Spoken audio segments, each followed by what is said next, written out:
Hi everyone, welcome back to my channel in what is of course February, and you may or may not know, but in the UK February is actually LGBTQ+ History Month, so naturally I wanted to film some dedicated content to that. You probably know if you've been watching my channel for a few years that recommending queer and LGBTQ+ books is one of my favourite things to do.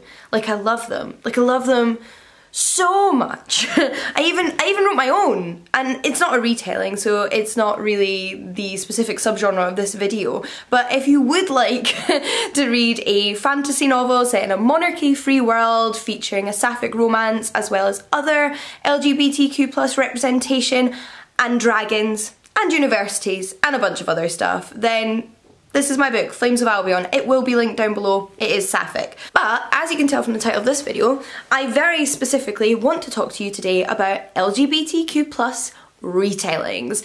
So this isn't a specific myth retellings video, it isn't a specific fairy tales retelling video, it is any and all kind of retellings, and I have fairy tales here, I have myths here, I also just have like classic pieces of literature retold in a queer way by modern authors, and these are some of my favourite books. This is one of my favourite subgenres. Like, I'm a sucker for the retelling, but I'm also a sucker for the queer, so if you put those two things together, you have some of Jean's favourite books. And I was going to do a top 10, but to be honest, that just felt dishonest because I have more than 10 favourites. So I'm just going to talk about them all the ones I've loved, not all the ones I've read, but all the ones I've loved, and hopefully give you some recommendations to check out both this LGBTQ+ History Month, but also all year, because all year is for reading queer. But yeah, with that being said, let's just crack on with the recommendations. I am now realising what mug I've used for my coffee right now, and I swear I am not still employed by Book Break, but you know, I'm a stan, so you know, check out Book Break. Love them. Right, so this list is in absolutely no particular order, and the first book I'm going to recommend is Orpheus Girl by Bryony Rebel Henry. So this one is a retelling of the Greek and Roman myth of Orpheus and Eurydice, which is a tragic love story in its original version, in which Orpheus's wife Eurydice dies and he has to travel into the underworld to save her, but things don't go as he had hoped for.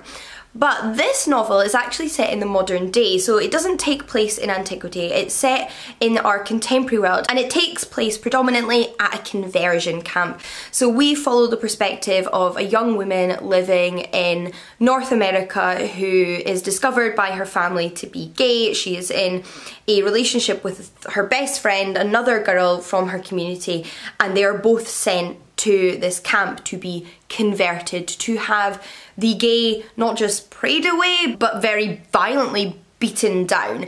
And this is one book that I will say deals a lot with queer trauma, and it's a really important book because I think in the modern world we don't necessarily talk and think as much about these kind of like summer camps and these schools that young queer people are sent to, but they still exist, and it is really horrific hearing about what happens to these two girls in this book. This book is very hard-hitting, but it is also incredibly beautiful, and it does have a hopeful note to it. It's interesting as well the way in which it retells the Orpheus and Eurydice myth, because not only do we have our two women who stand in for Orpheus and Eurydice, and our narrator who sees themselves as the Orpheus of this story, who has gone to this conversion camp with her partner in the hopes of rescuing both of them in the same way that Orpheus hoped to rescue Eurydice from the underworld. But more than that, we have a mythological fan. Like, we have a narrator who is into mythology, and she constantly uses myth to relate her own experiences. It helps her explore her own emotions throughout the novel, and I think that's a really interesting take on the retelling genre as it is, because it's quite introspective in what retellings are actually doing. They are looking at timeless themes and relating them to modern experiences, and that's exactly what this book does. It is absolutely brilliant, and I would highly recommend it. Then, just to shake things up, why not talk about a fairy tale retelling next, which is Ash by Melinda Lowe. This is a retelling of Cinderella, but of course a sapphic retelling, and that is not to say that the prince character of Cinderella is suddenly a woman. This is one of those stories where Cinderella actually falls for somebody else. She feels that going to the ball and falling for the prince is a way for her to escape an unhappy home life in the same sense as the traditional fairy tale, but she actually ends up falling for one of the king and prince and royal family's guard, who is a warrior woman, and it is fantastic. This book also has fae elements to it, so if you like fae fantasy, this book absolutely like hones in on that. And it was actually one of the first queer retellings of a fairy tale I ever read, and it had a big impact on me and really sort of introduced me to what is an ever-expanding genre. It's a genre that when I first got into it felt very narrow and like there wasn't much there, but now there's just more and more, and I have so much on my TBR, so I have a lot of nostalgic love for Ash. Oh, you know what, while we're on the topic, let's carry on with the Cinderella theme, because there is one other Cinderella retelling on this list, and that is Cinderella is Dead by Kaylin Bayron. So this is another YA novel, and actually the previous two books I've mentioned were YA as well, although not all of the books in this video are. And it's both a retelling but also like a book inspired by Cinderella, because the events of this novel actually take place something like a century after the original events of the fairy tale. And in this fantasy world, the Cinderella fairy tale is a historical tale that this community remembers, and actually it changed their lives entirely. Ever since her story, the young women in this community have been sent to annual balls in order to find a husband. The only thing is, if these women don't find husbands, something terrible happens to them, and we don't know what it is. They disappear, they vanish, and it's an incredibly patriarchal society. It takes everything about our real world and really like blows it up. It really like magnifies it all, and it is such a great exploration of, I think, a lot of feminist themes and misogyny and sexism, especially for teenagers. I think it's such a great introduction to a lot of those topics and themes, and has a lot of thought-provoking moments, and it's also very upfront with that, and I really enjoy that. It doesn't try to be subtle, because why should it? It's fantastic. And of course it's queer. We have our Cinderella character, who's not called Cinderella because, as I've mentioned already, Cinderella was a historical figure. But we have our young woman who is about to be sent off to her first ball, but she knows very well that she has absolutely no attraction to men. She's interested in women, but her best friend and also girlfriend in secret feels they should go and just like get on with it and take on their roles as is expected of them. Well, she is a lot more rebellious, and that ends up landing her in a lot more of a rebellious situation. So for both a piece of adult literature and a short story collection, one of my absolute favourites in this subgenre is Kissing the Witch by Emma Donoghue. This is, like I've already mentioned, a short story collection, but all of the short stories in this collection are loosely linked together, so it's very much like a whole. It very much comes together as a whole. They don't feel entirely disparate as narratives, and that's because from each story we get a minor character becoming the narrator of the next story.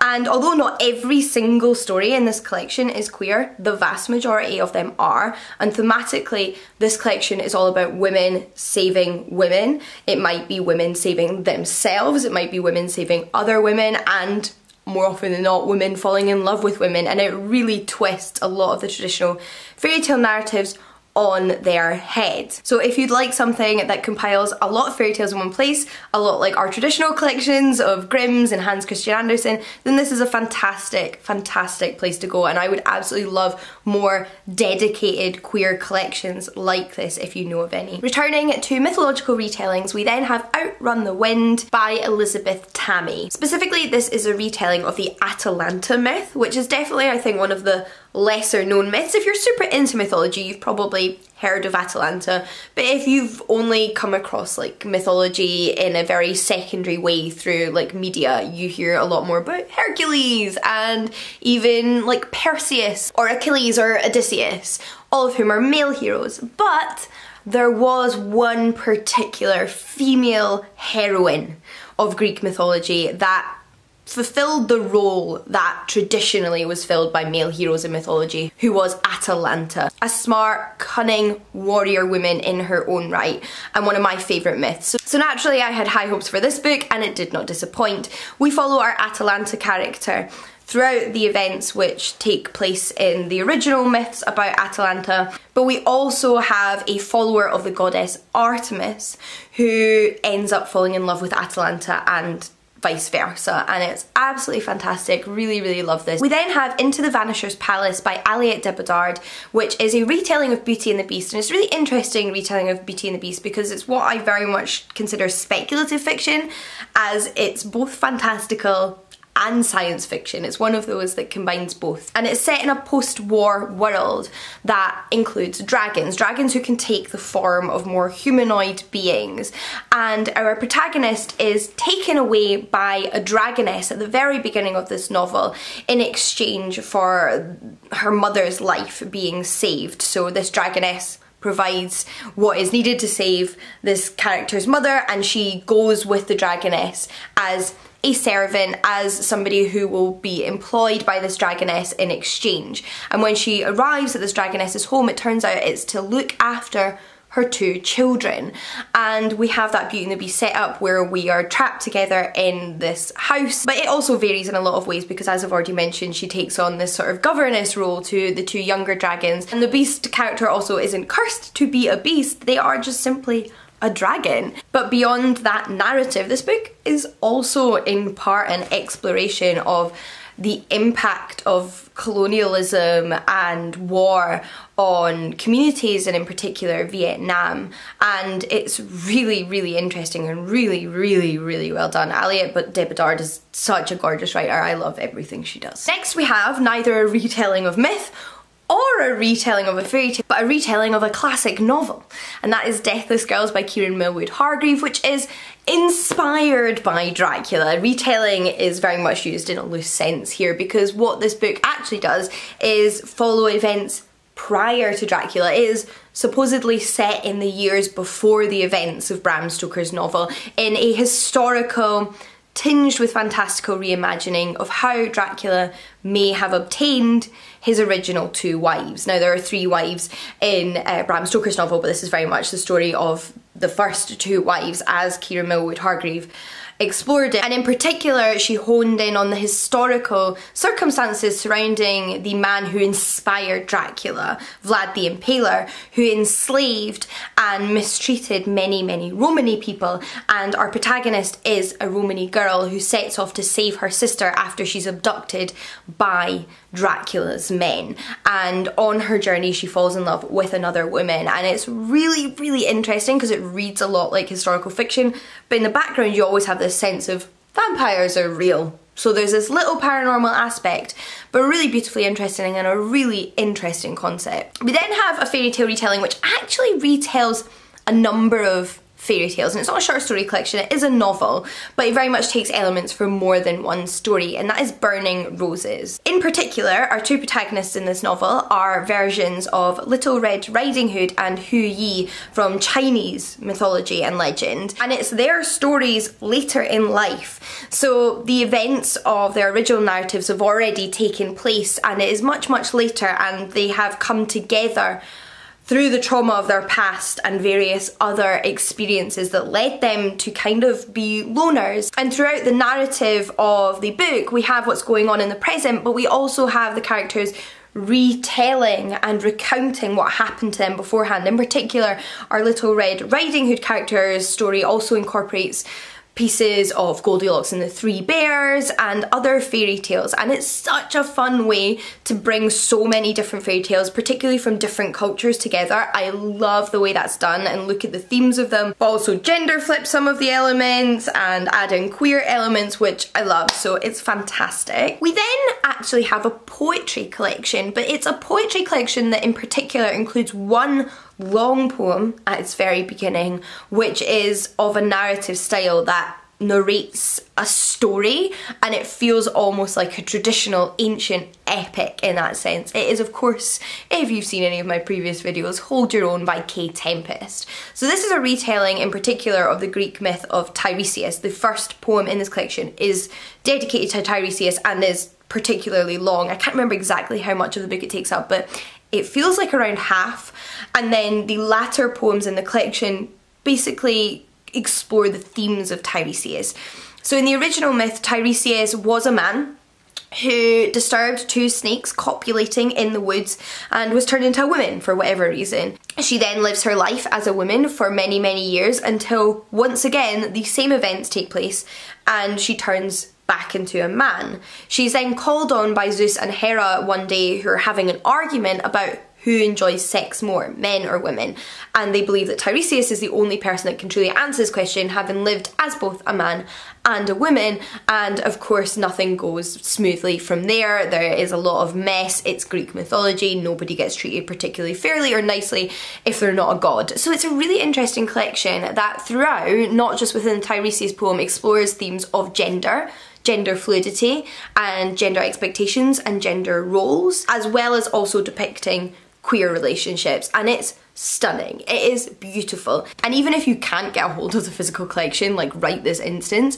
please go and Google or search on YouTube K Tempest reading the poem Tiresias, because it is incredible. I've listened to it so many times. I love it. We then have a retelling of the Hans Christian Andersen fairy tale, The Snow Queen. And no, I don't mean Frozen, I mean The Raven and the Reindeer by T. Kingfisher. But if you are a big Frozen fan and have always wished for a genuinely, explicitly LGBTQ+ retelling of that fairy tale, then this is the place to go, although unfortunately not The Snow Queen. This is one where the Snow Queen very much still retains her original role as the evildoer, but we have a young woman who sets off to save her young friend who's kidnapped by the Snow Queen and ends up being joined on this adventure by a young huntress, and naturally they end up forming a bond. So these are all characters that are in the original fairy tale, but there's never usually a romantic relationship between the huntress and the protagonist, and it's really, really fun to see, and it's really fun reimagining. I love T. Kingfisher's style of fairy tale retelling in general. I've read quite a few. They have a retelling of Beauty and the Beast that I'm a particular fan of. There's a retelling of Bluebeard, which is fantastic, but in particular I love this one because of course it is sapphic, so yeah, check it out. We then actually have a graphic novel, which is 100 Nights of Hero by Isabel Greenberg, written and illustrated in Isabel Greenberg's stunning style. Like, Isabel Greenberg is one of my absolute favourite graphic novelists, both in terms of the stories she writes as well as her stunning illustrations. This one, however, is actually inspired by 1001 Arabian Nights, and it follows a woman whose husband decides to make a bet with another man to say that he can't seduce his wife. So we have the husband who says, my wife is unseducible, she would never cheat on me.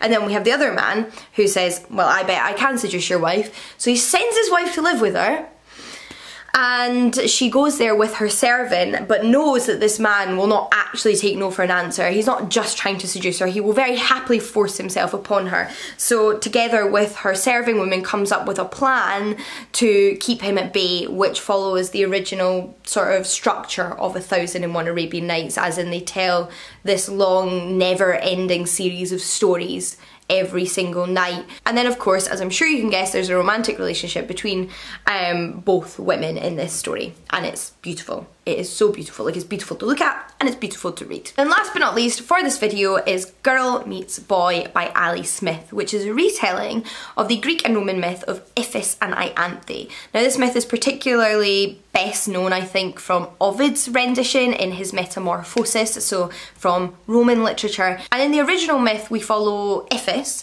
who is the daughter of a wealthy family, but she is raised as a boy. She is raised throughout the story as a boy because that's what her parents wanted, and she falls in love with another girl who she is betrothed to, but panics when it comes time for them to marry because it will be revealed that she is a woman, and prays to the gods to become a man, which he does, and he is then a man. So aside from these sort of more problematic themes of the original myth, which sort of imply male superiority and erase lesbian relationships, we do have a myth with a lot of potential to explore both gender and queer relationships, and that is what Ali Smith does, and it's a really, really nice to see. It's set in the modern world between England and Scotland, and it very much explores both the themes of gender fluidity, and queer relationships.